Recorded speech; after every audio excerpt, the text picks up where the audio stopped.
Hello, hello everyone. Today's topic is step in casting process. In this topiक हम discuss करेंगे कि casting अगर हमें करना है तो कौन कौन से स्टेप हमें फॉलो करना है। अगर सपोज मैंने आपको कास्टिंग की डेफिनेशन बताई है, कास्टिंग क्या होता है, हाउ इजीली आप कितने प्रोडक्ट को प्रोड्यूस कर सकते हैं, इसीलिए इसको चीप एंड बेस्ट प्रोसेस बोला गया है। सिंपल कास्टिंग प्रोसेस में होता क्या है, मोल्टन मेटल को हम मोल्ड कैविटी में पोर कराते हैं और उसको सॉलिडिफाई होने के लिए छोड़ देते हैं कुछ टाइम के लिए। आफ्टर सॉलिडिफिकेशन हम क्या करते हैं, जो हमारा मोल्ड कैविटी जो लिक्विड मेटल भरा हुआ है वो सॉलिड हो जाता है और उसको हम रिमूव कर लेते हैं by removing cope and drag box. This whole process is term as casting process. तो इसको करने के लिए सबसे पहले जो स्टेप होते हैं वो आपका कहला, पहला स्टेप क्या है, prepare pattern. Second one is the place pattern inside the molding box for creating cavity. Third है pour molten metal into mold cavity. Fourth है solidify the molten metal. Fifth है fettling and sixth one is the inspection of the casted product. तो ये 6 step हैं जो आपको follow करना है ड्यूरिंग द कास्टिंग प्रोसेस। एक एक करके हम डिस्कस करते हैं। कास्टिंग में पहला है प्रिपेयर पैटर्न। अब आपसे पैटर्न की बात कर रहे हैं तो सब फर्स्ट ऑफ ऑल कोई भी कास्टिंग प्रोडक्ट बनाना है तो उसके लिए ये प्रोसेस बहुत इंपॉर्टेंट हो जाता है कि हमको उस शेप और साइज का एक पैटर्न बनाना पड़ता है। पैटर्न क्या होता है, डिफाइन करें अगर पैटर्न को, तो पैटर्न इज द इमेज और replica of the desired product. जो आपको डिजायर्ड प्रोडक्ट उसी सेम डायमेंशन के आपको बनाना है, उसी डायमेंशन का आप पैटर्न एक रेप्लिका या मॉडल क्रिएट करते हैं। That model will help to create cavity. जो कैविटी आप बनाते हैं मोल्डिंग बॉक्स में, उस कैविटी को प्रोड्यूस करने के लिए पैटर्न का बहुत इंपॉर्टेंट रोल होता है। तो इन सच केसेस आपको क्या करना पड़ेगा, पैटर्न जो है प्रिपेयर करना पड़ेगा, तभी आपका कास्टिंग प्रोडक्ट बन पाएगा। ठीक है। सेकंड स्टेप क्या है, अब जो आपने पैटर्न बनाया है उस पैटर्न को मोल्ड कैविटी में प्लेस करना। किस लिए प्लेस करेंगे, ताकि वहां पे मोल्ड कैविटी बन सके। मोल्ड कैविटी कैसे बनेगी, आप ऐसे समझ सकते हैं कि हमने सपोज पैटर्न को मोल्डिंग बॉक्स जो आपके पास है उसमें प्लेस कर दिया, उसके चारों तरफ सैंड पार्टिकल्स को भर के उसको रैमिंग कर दिया अच्छे से। रैमिंग प्रोसेस आप समझ रहे हैं, उसके अंदर से एयर गैप वगैरह सारा रिमूव कर दिया बाय रैमिंग। रैमिंग आप प्रोसेस आपने उस पर किया। जब सेंट पार्टिकल कंप्लीटली एक दूसरे के साथ एक टेम्परेरी बॉन्ड से अटैच हो जाते हैं, तब हम बॉक्स से आपका पैटर्न को रिमूव कर देते हैं। That removing the pattern will create cavity. Cavity create करेगा जो कि आपका हेल्प करेगा कि किस मोल्टन मेटल उसमें पोर हो सके। तो सेकंड स्टेप आपका यही समझाता है कि आपको कैविटी कैसे क्रिएट करना है। अगर आपको कैविटी क्रिएट नहीं कर पाएंगे पैटर्न की हेल्प से, तो आप ये समझिए कि आपका प्रोडक्ट आप बना नहीं सकते हैं। इन दैट केस आपको अगेन वही प्रोसेस रिपीट करना पड़ेगा कि आपको first of all cavity create करना पड़ेगा with the help of pattern. Next है, when the cavity is created then you have to pour the molten metal into mould cavity.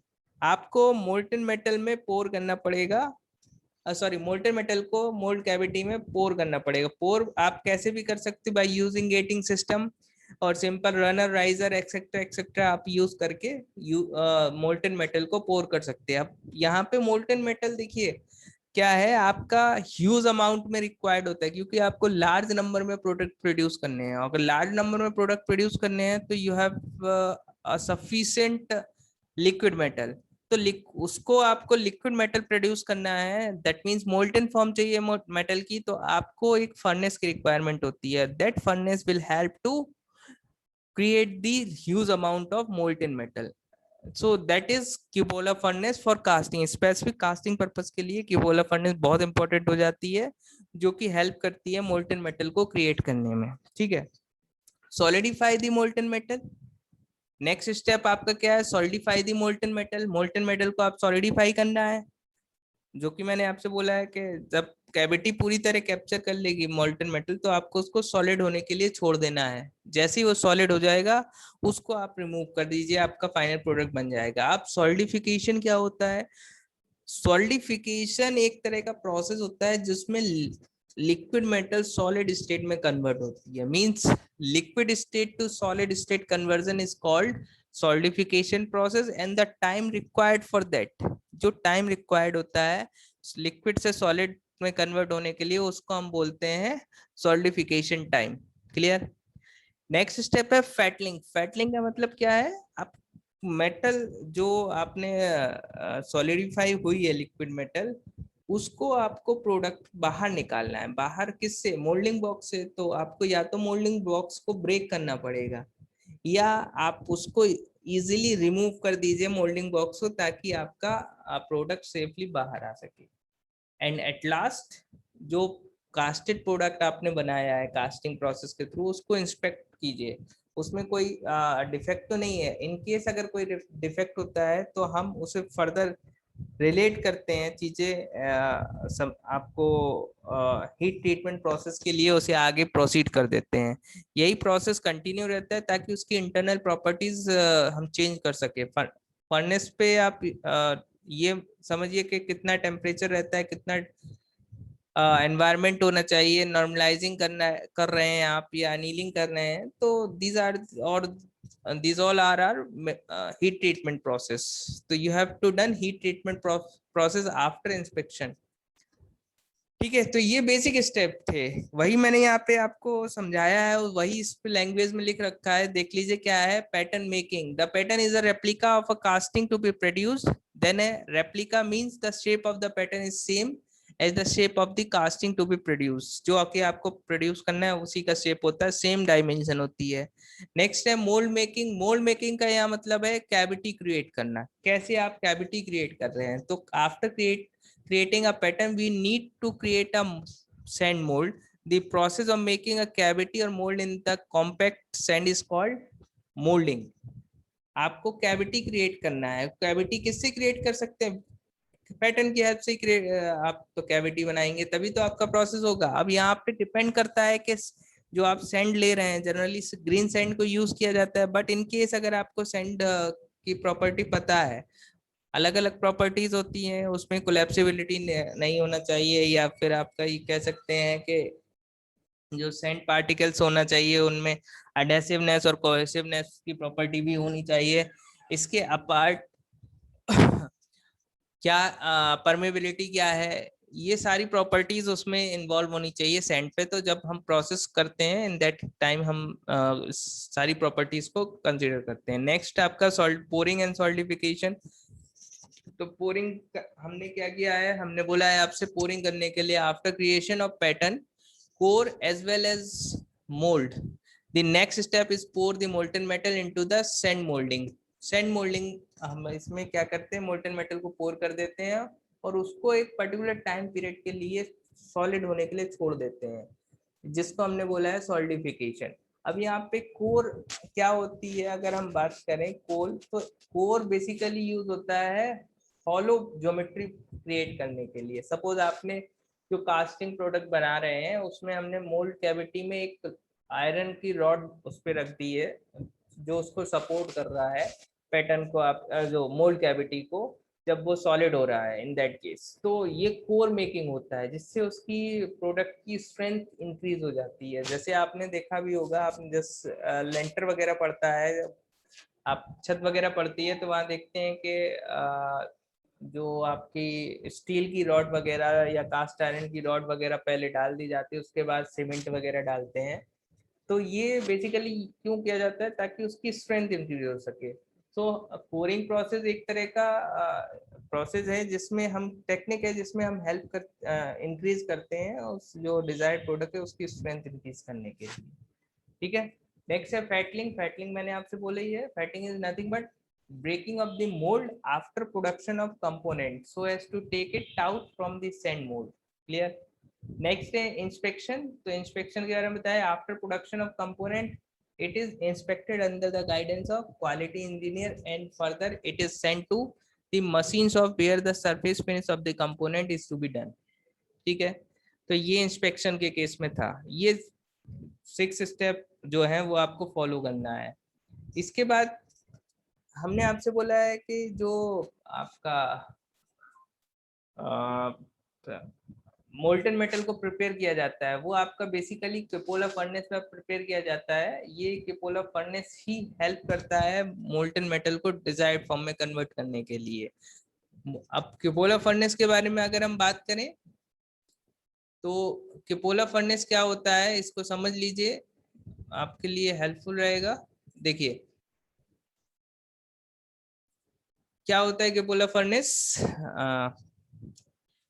ये बेसिकली एक ऐसी फर्नेस होती है जो कि कास्टिंग प्रोसेस के लिए बहुत इंपॉर्टेंट होता है। इसको बेसिकली 3-4 पार्ट में डिवाइड किया जाता है, जो है पहला स्टैकिंग जोन, दूसरा pre heating zone, then melting, then combustion zone. Reducing zone भी इंक्लूड होता है बट वो इतना आपका कह सकते हैं इंपॉर्टेंट नहीं है। इसकी जो आउटर लेयर होती है वो स्टील की बनी होती है, जबकि इनर लेयर जो है रिफ्रैक्टिव ब्रिक्स की बनी होती है। हम यहाँ से चार्ज इन गेट होता है जहाँ से चार्ज एंटर कराते लेयर बाय लेयर। पहले नंबर पे कोक हमने एंटर कराया, देन फ्लक्स, देन मेटल। यही प्रोसेस हम कंटिन्यू करते हैं प्री हीटिंग जोन में। जितना भी है उसमें हम लेयर बाय लेयर सारी चीजें लाते हैं। इसमें नॉर्मली फ्लक्स जो रहते हैं हम कैल्शियम कार्बोनेट ले लेते हैं, जो हेल्प करता है आपका एक तरह से ऑक्साइड फॉर्मेशन में और इम्प्योरिटी रिमूव करने में हेल्प करता है हमारा। ये जो है आपका मेल्टिंग जोन है जहाँ पे ये लेयर कलेक्ट हो, लेयर बनी हुई होती है। इसके नीचे आप अगर देखें तो ये हमारा कोक बेड है। कोक बेड का मतलब क्या है, यहाँ पे ह्यूज अमाउंट में कोक पार्टिकल्स होते हैं, जस्ट लाइक आपने फर्नेस वगैरह में देखा होगा जो मिठाई वगैरह की दुकान पे होता है। तो जो आपने देखा होगा जो फर्नेस होती है उसमें कोक भर देते हैं और उसको हम बोलते हैं, जहाँ पे ह्यूज अमाउंट में कोक हो उसको कोक बेड बोलते हैं। इस कोक में एयर की सप्लाई हम एयर ब्लास्ट इनलेट के थ्रू देते हैं, जो एयर ब्लास्टर होते हैं जो बाहर कनेक्टेड होते हैं, और इनसे एयर की सप्लाई 2 ईयर्स के थ्रू जाती है कोक बेड तक। इसका जो बॉटम पार्ट होता है उसमें आपका सेंट पार्टिकल्स जो एस बचती है आपकी आफ्टर बर्निंग ऑफ कोक, वो नीचे बॉटम में कलेक्ट हो जाती है। जबकि इसके बॉटम से जरा ऊपर अगर हम बात करें तो ये टेपर्ड शेप का होता है। टेपर्ड शेप का या ये होल होता है फैटलिंग होल, जो हेल्प करता है स्लैग पार्टिकल्स को बाहर, इम्प्योरिटी बाहर रिमूव करने में। दूसरा जो है यहाँ से हम मोल्टन मेटल कलेक्ट कर लेते हैं। ये फर्नेस के लैग हैं। और टॉप में आपका क्या होता है, ये आपका एक तरह का कह सकते हैं स्पार्क अरेस्टर है। स्पार्क अरेस्टर का मतलब क्या है कि जो यहाँ से गैसेस निकलती है उसको इस स्पार्क में कैप्चर कर लेता है और एनवायरमेंटल गैसेस के साथ रिएक्शन करके पॉल्यूशन फ्री गैसेस रिलीज कर देता है। तो ये इसका कंस्ट्रक्शन है। इसका जो डायमीटर होता है 1 to 2 मीटर होता है, और हाइट जो होती है 4 to 5 टाइम्स ऑफ डायमीटर होती है हाइट। वर्किंग क्या है समझ लीजिए। इनिशियली हमने क्या किया, चार्ज को यहाँ से चार्ज इन गेट के थ्रू एंटर कराया। ये लेयर बाय लेयर एंटर हो रहा है। पहले मैंने बोला है फर्स्ट नंबर पे कोक, सेकंड नंबर पे फ्लक्स, थर्ड नंबर पे मेटल। मेटल बेसिकली आपका कास्ट आयरन, पिग आयरन और स्टील स्क्रैप यूज करते हैं फर्नेस के केस में।